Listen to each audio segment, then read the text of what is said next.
அனைவருக்கும் வணக்கம். நாம் இன்று பார்க்க உள்ள காணொளி கடக ராசிக்கான சனி பெயர்ச்சி 2026 எப்படி இருக்கும் என்பதை பற்றி பார்க்க இருக்கிறோம். சனி பெயர்ச்சி என்பது வாக்கிய பஞ்சாங்கப்படி அனைத்து கோவில்களிலும் வருகின்ற மார்ச் மாதம் 6ஆம் தேதி தான் கடைபிடிக்கப்படுகிறது. அதே போல் திருநள்ளார் கோவிலிலும் இந்த மார்ச் 6ஆம் தேதி தான் சனி பெயர்ச்சி முறையாக கடைபிடிக்கிறார்கள். எனவே அப்போது தான் சரியான சனி பெயர்ச்சி ஆகும். இந்த சனி பெயர்ச்சி உங்களுக்கு என்ன செய்யும் என்றால், உங்கள் ராசிக்கு 9ஆம் இடத்தில் சனி பகவான் சஞ்சாரம் செய்கிறார். 9ஆம் இடத்தில் ஆட்சி பெற்று சஞ்சாரம் செய்கிறார். இது உங்களுக்கு வெற்றியா தோல்வியா என்று பார்த்தால், உங்கள் வாழ்க்கையில் 9ஆம் இடம் சனி வருவது ஒரு நல்ல விஷயம்தான், அதில் எந்த சந்தேகமும் இல்லை. உங்களுக்கு தூர பயணங்கள், அதாவது வெளியூர் செல்லும் அமைப்பு ஏற்படும். வெளிநாடுகள் செல்லும் அமைப்புகள் தடைகள் இருந்தால் அதை நிவர்த்தியடையும். வெளியூர், வெளி மாவட்டம், வெளி மாநிலங்களில் சென்று சம்பாதிக்கும் ஒரு திறமையை கொடுக்கும். அதே போல் சகல செல்வங்களையும் வாரி தருவதற்கான வசதி இருக்கிறது. தந்தை நலனில் கொஞ்சம் நீங்கள் கவனம் செலுத்த வேண்டும். அப்பா உடல்நிலையில் சரியான முறையில் கொஞ்சம் கவனம் செலுத்த வேண்டும். அதே போல் நீண்ட தூரம் பயணம் செல்லும் வாய்ப்புகள் ஏற்படும்.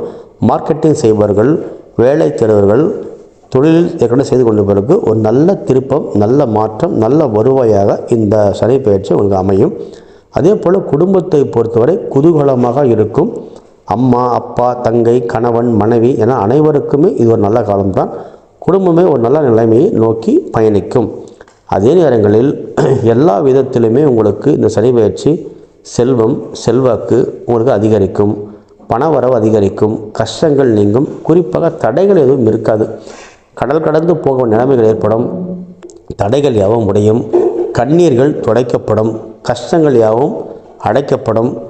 பாசம், நேசம், அன்பு, உண்மையான விஷயங்கள் அனைத்தும் உங்களிடம் வந்து சேர்வார்கள்.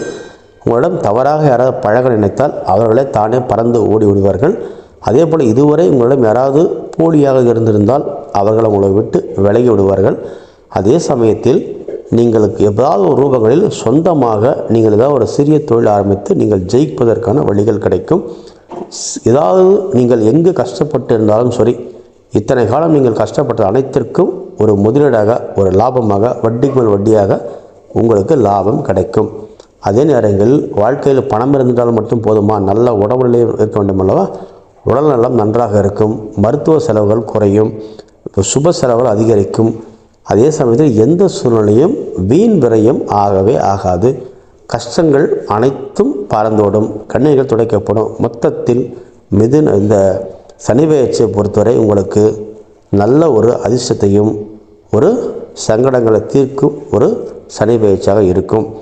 நீங்கள் எந்த ஒரு பரிகாரமும் செய்ய தேவையில்லை. உங்களால் முடிந்தால் ஒரு முறை நீங்கள் வாழ்க்கையில் ஸ்ரீரங்கநாதரை சென்று தரிசனம் செய்யுங்கள். அதே போல் திங்களூர் சென்று சந்திர பகவானுக்கு ஒரு பரிகாரம் செய்வார்கள்.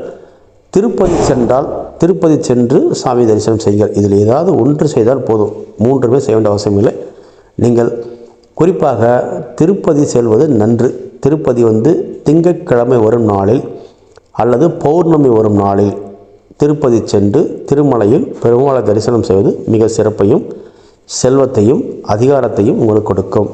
உங்களுக்கு திடீரென்று ஒரு பதவிகள் கிடைக்க வாய்ப்பு இருக்கிறது. அரசு வேலைக்கு முயற்சி செய்வர்கள், அரசாங்கத்தை எதிர்பார்ப்பவர்கள், செல்வத்தை எதிர்பார்ப்பவர்கள், ஏதேனும் ஒரு வரவு இருந்தால் அந்த வரவு உங்களை தானாக தேடி வந்துவிடும். எப்போதும் நீங்கள் மகிழ்ச்சியாக இருப்பீர்கள். சங்கடமெல்லாம் தீர்க்கும் சனீஸ்வரனாக இருப்பார்கள். உங்களுக்கு ஆயுள் பிரச்சனைகள் இருக்காது. தீர்க்கமான ஆயுள் இருக்கும். ஏதாவது ரூபங்களில் உங்களுக்கு சனீஸ்வர பகவான் வாழ்க்கையில் மறக்க முடியாத அளவுக்கு ஏதாவது ஒரு நிரந்தரமான ஒரு விஷயத்தை உங்களுக்கு கொடுத்து விட்டு செல்வார். கண்டிப்பாக நலமுடன் இருப்பீர்கள். நன்றி, வணக்கம்.